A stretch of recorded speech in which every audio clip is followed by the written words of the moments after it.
Oh hey guys, this is Peckernet Ryan DeBar. I am in Amsterdam. You can see the canal behind me, and if I turn a little bit, you can see the bicyclists, and you saw bicyclists going by.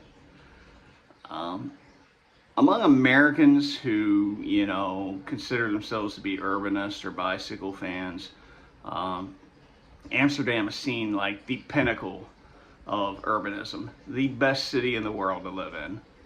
I didn't actually come here to look at the city though. I've been to Amsterdam before, one other time. I've been to Utrecht, Antwerpen, other towns in the Netherlands, Flanders, and French Low Countries, cities like Lille. And just not what I came here for. I've kind of seen it before. Uh, Amsterdam's popular among people who really like bicyclists. I think that's the reason why it's seen as the pinnacle. I'm not a bicyclist. If anything, sometimes it annoys me how little space is given over to people who walk. But here's a picture of a bicycle highway, a street that was replaced and is only for bicyclists. Whatever cars you see are allowed there because people live there.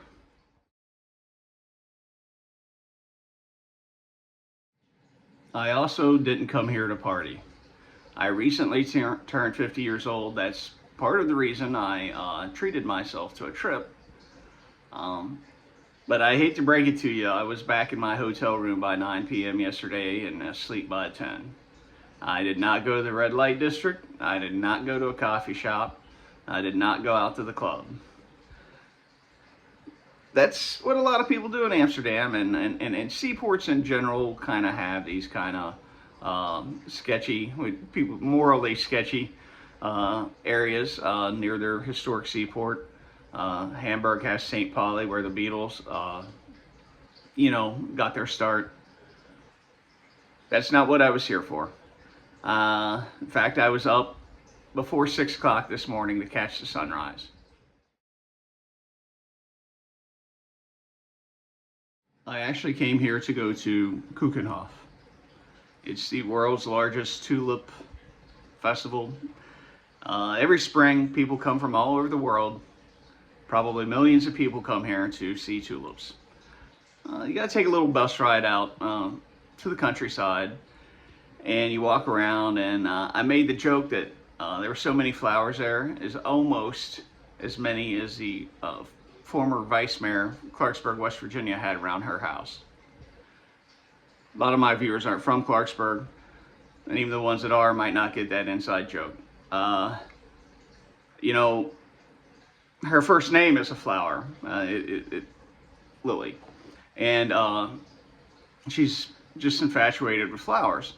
And I don't know, a few years ago, when she was in office, they had a beautification committee that ordered over $30,000 of flowers from local high school fundraisers, and when the city received them, they had no greenhouse, and so the flowers were lost. Well, around that same time, an enormous amount of flowers showed up around her house, and people kind of speculated, did she take the city's flowers? And at first I thought people were just trash talking, and I know she wouldn't do that. And I went over to her house and was like, that's almost impossibly large amount of flowers. I don't know if she did or not. I'm not making that accusation. And quite frankly, I don't know if it matters. Beauty is important. That's why I came out to see the flower display. It was very beautiful. And when I got back, I just walked around Amsterdam for 4 hours. No goal in mind, really. I just walked around. Amsterdam is, in fact, a very beautiful city. But it leads me to what I want to actually talk about in this video. It's taken me so long, but I'll get there now.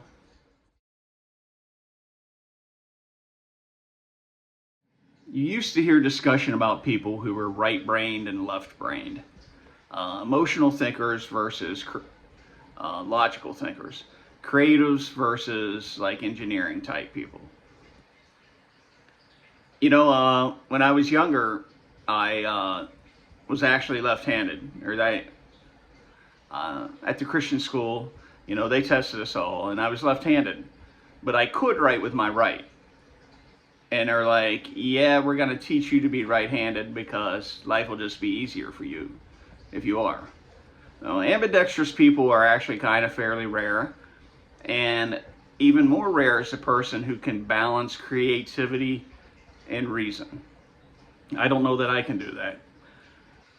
And for that reason, when you have a governing board of any kind, whether that's a corporation or you know, a city government, you need a mix of people. You need creative people and you need scientific engineering types. We saw this with the beautification committee. They went out and bought $30,000 of flowers and had no way to keep them alive.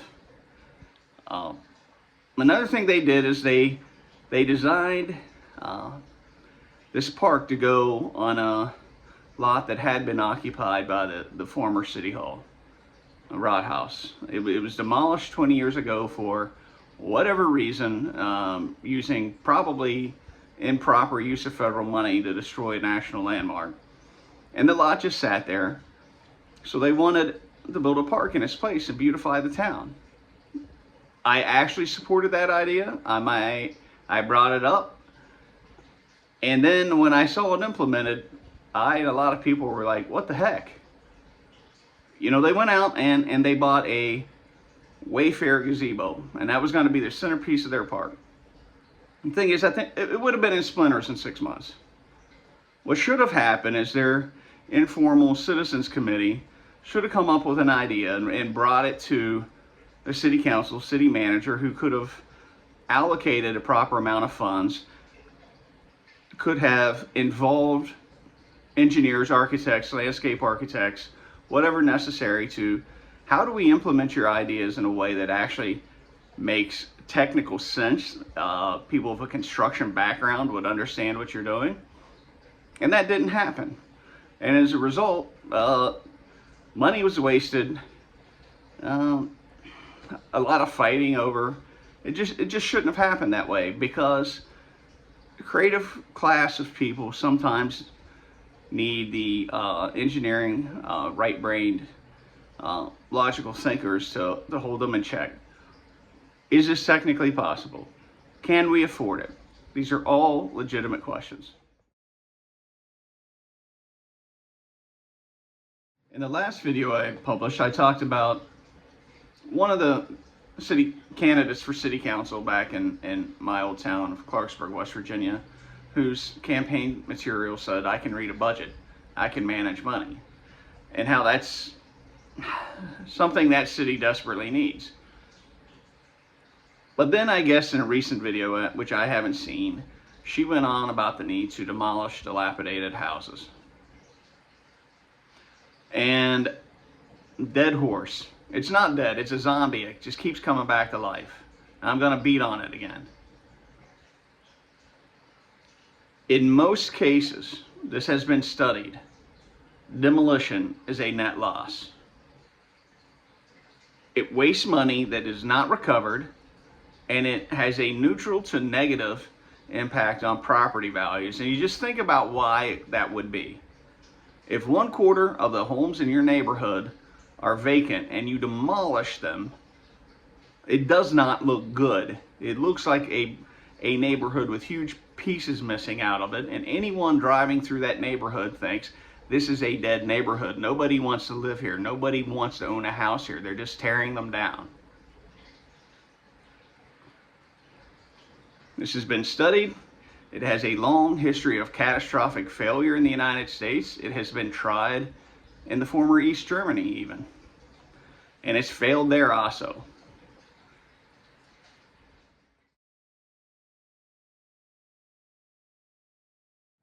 I had to close the window. Getting too much glare, cannot show you the canal anymore. Getting back to demolition. You know, after World War II, clear through the 60s, probably early 70s here in Amsterdam, all your money people and some of your city planners, engineers said, we need to demolish these old buildings. We need to fill in these canals. We need to build modern freeways, modern infrastructure, skyscrapers, large buildings.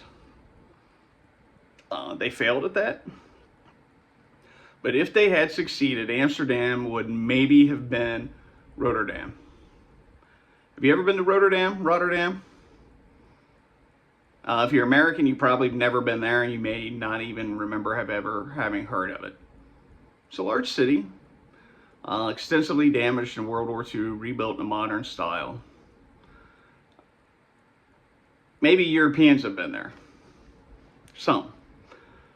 It wouldn't have been anything special. And part of the problem that I see it online in discussions about urbanism.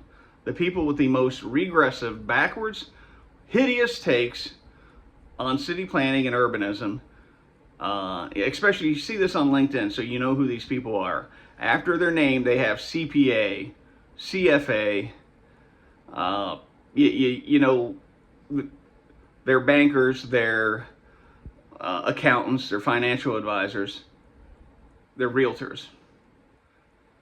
And the problem with each of those kind of people is they have a vested interest in seeing their clients' property values increase. And usually what it is in a large town is they don't want any more housing built. They don't want apartments built. Why? Because if people, 40% of Americans would prefer to live in an apartment. But if those get built, it's less demand for housing and the prices fall. And somehow, because that's what they do every day, they think that's the right thing for a city. But a lot of times, probably most of the time, what's best for individuals is actually bad for society. It's a bad thing that housing values in the United States, prices are so high. That's why we have an epidemic of homelessness. It's a bad thing. In a dying town like Clarksburg, West Virginia, whose population has fallen from 35,000 to 15,000, they think, well, we got to clean up these old homes. It'll raise the property values. Is that really the best use of money? If it costs $15,000 now to demolish a house, then every 4 houses that you demolish could hire a social worker. Every 6 houses could hire a police or a fireman. You're in a town that a couple years ago had no functioning fire engines. They were responding to fires in a flatbed pickup truck with a hose on the back of it. But the previous council had bragged about how it spent its rainy day fund down to zero and got the demolition list completely wiped out. Are you better off? Are you safer because of that? Is that really what you want to do? You want to go there? I'm not really, I got some emotion in my voice. I guess because maybe I still care in a way. I'm not angry at anyone in particular. I just,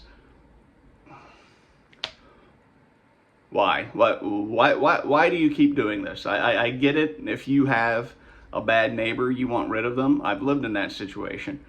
But this attitude is not helping your city. Your city is dying, and you keep doing the thing that kills it.